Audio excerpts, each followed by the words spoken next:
Okay, most of my videos are spontaneous, but this is one that I've intended to make for some time now because I think it is a very, very prominent issue in the modern world that affects millions of people in every country.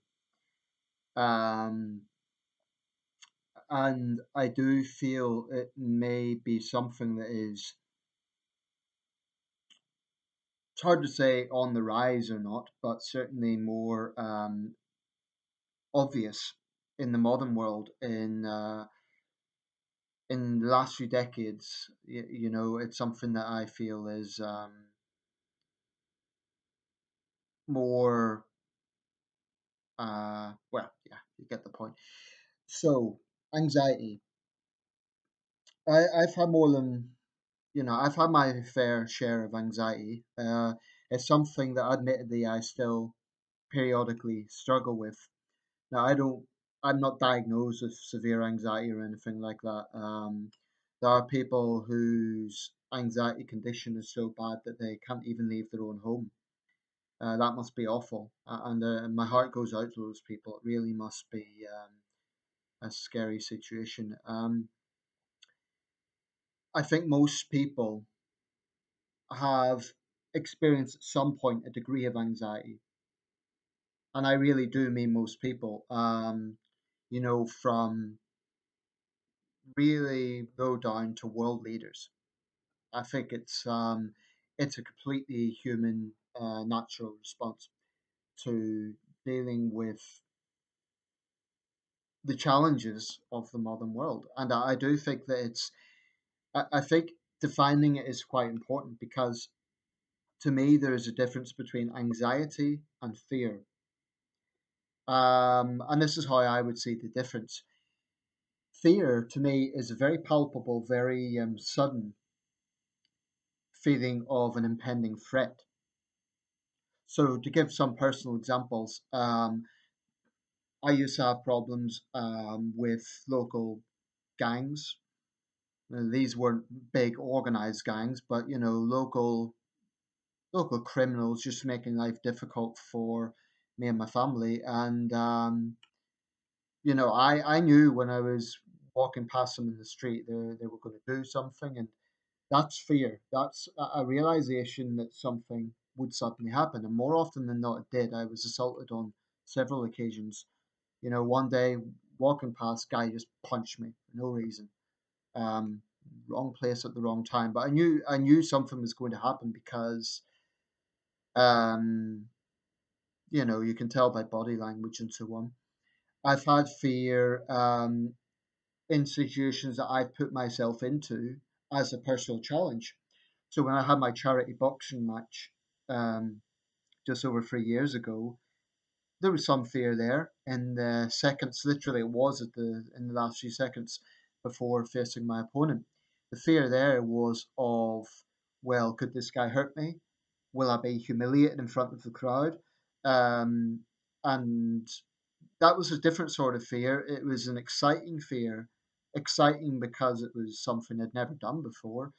Fear because it's a combat situation. It's a serious situation. Um, and you get fear, for example, if you're on a plane and the plane jolts. All those sort of things is fear. So it's a sudden, palpable sense of threat. Could be from another person, it could be from an animal, it could be from an object or weather or something like that. Now, anxiety, I think, is a lot harder to read because I think it's more common. I think people who suffer anxiety experience that far more often than they would with a palpable sense of sudden fear. Let's say, for example, someone suddenly puts a brick through this window. That's fear, right? It's very sudden. I think, okay, there's someone outside. You know, that's fear. Anxiety is, what if that happens? So I think very often anxiety is thinking about the possibility of fear or thinking about the things that bring about fear. And for me, anxiety comes in many forms. I read a lot of newspapers, I collect them, and I've often questioned, well, can this have a detrimental effect? Um, I'll make another video for why I do that, but for now, let's just say I do it, right? When I read stories about crime, um, it reminds me of my own experience, and that brings in negative thinking. But I also find that anxiety can be brought about by uncomfortable situations that aren't necessarily a threat, but indicate the symptoms of a threat, if that makes sense. So, for example, if I'm close to someone, a stranger, and they suddenly shout out to their friend, loudness, that sort of thing makes me a bit anxious because I know that probably nothing's going to happen, but it's just an uncomfortable thing when someone's close by and they're shouting or they have a really loud voice. When someone suddenly drops plates, something like that. But accidents happen, but it's the sort of thing that can make you a bit jittery if you're already on edge, if you're already worried about something. Um, Probably there's things that are very common as topics of anxiety. I think money worries are probably at the top of the list more than anything. Say relationship worries are probably fairly high as well, but I think money. I would personally suspect that is at the top of the list. Bills, maybe people who are unemployed, people who are um, maybe in work but they're not being paid enough. I think money is a major. I think money is a major source of unhappiness, actually, generally, and yet it's a necessary evil. We need it. We can't trade in, certainly not in industrialized nations, in anything but money.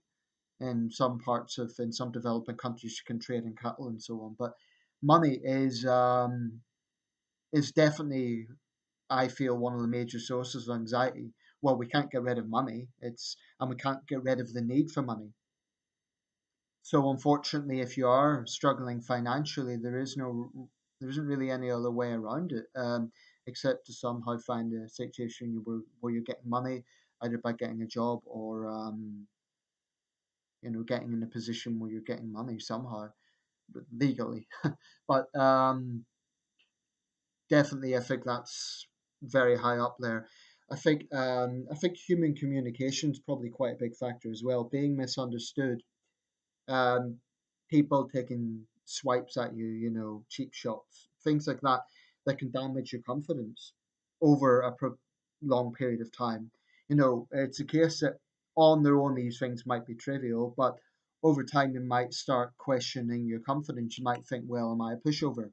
I'm not saying I have necessarily experienced this personally, but I think it is the sort of thing that people can go through.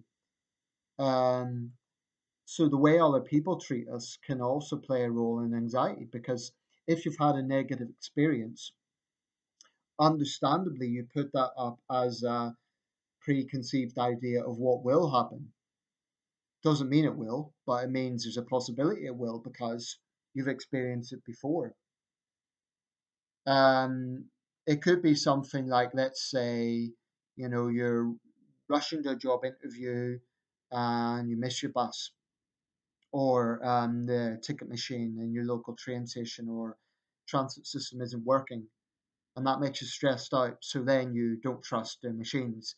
Things like this, just everyday life, those sort of stresses can build up. So I just want to talk about what I think is I wouldn't call it a solution. I don't believe there is any quick fix to anxiety. I don't believe anxiety can be completely eradicated, but I do believe it can be reduced. That's the key, reducing it.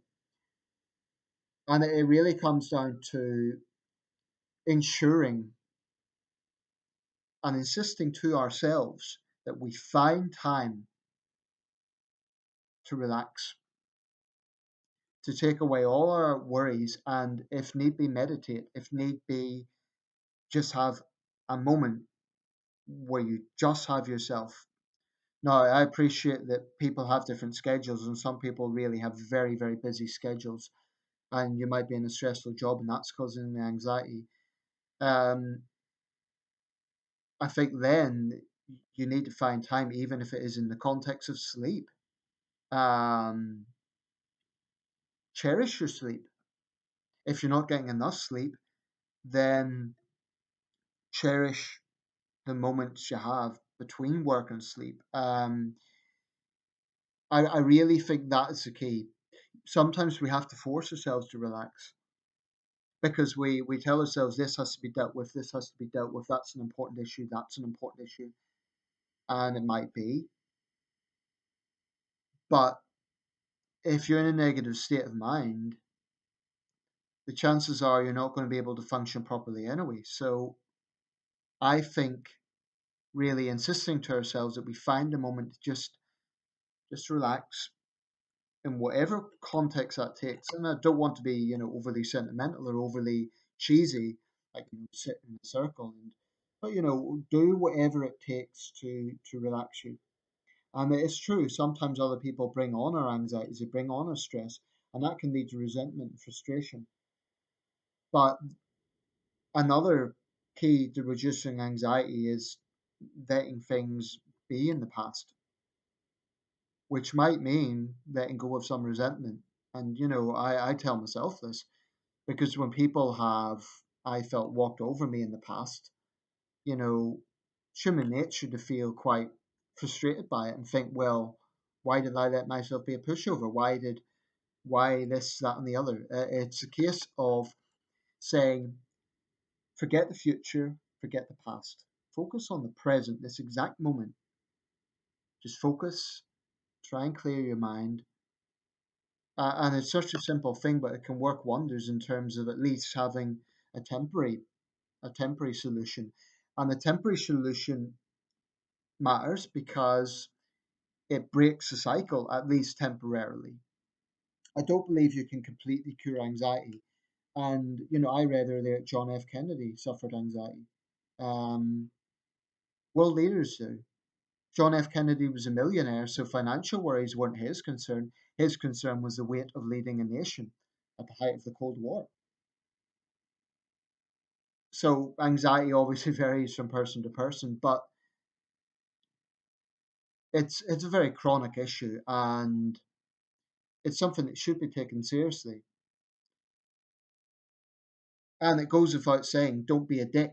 Don't treat other people unfairly or, you know, it's why I have a problem with things like, oh, man up or this, that sort of mentality because in the modern world, these sort of things are coming to light more than they would have been recognized in the past.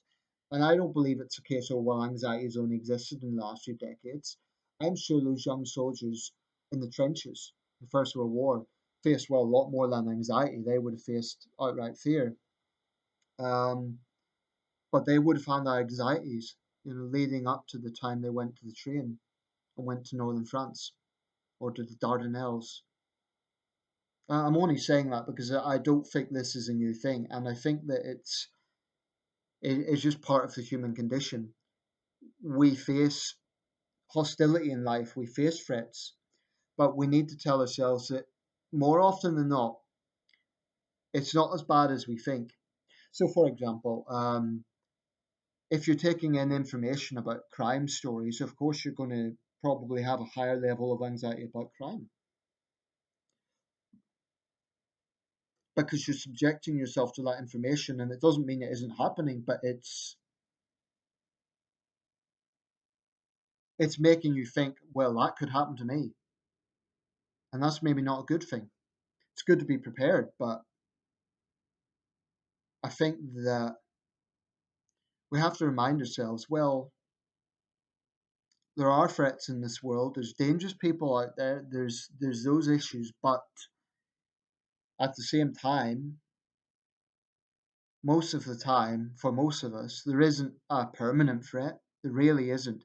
Even financial worries, paying bills and so on, most of the time things work out somehow.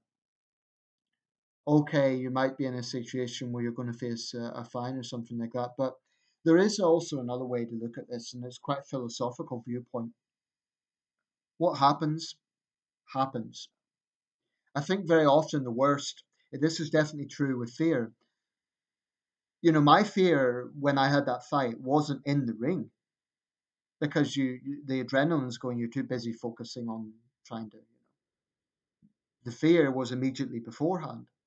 Now, likewise, something like worries about bills and the consequences of not paying on time. What is the consequence? Well, you might be fined, you might even, get legal ramifications, and that's worrying. But if it happens, it happens at that time. It's something that I'm not saying don't prepare for things, but sometimes I think we give too much weight to the future and too much weight to the past, and not enough weight to just focusing on the right now. And I guess that would be my closing point with this video. Anyway, I hope I haven't rambled too much. I hope this has made sense, and I invite people to share their experience of anxiety. It's a horrible feeling.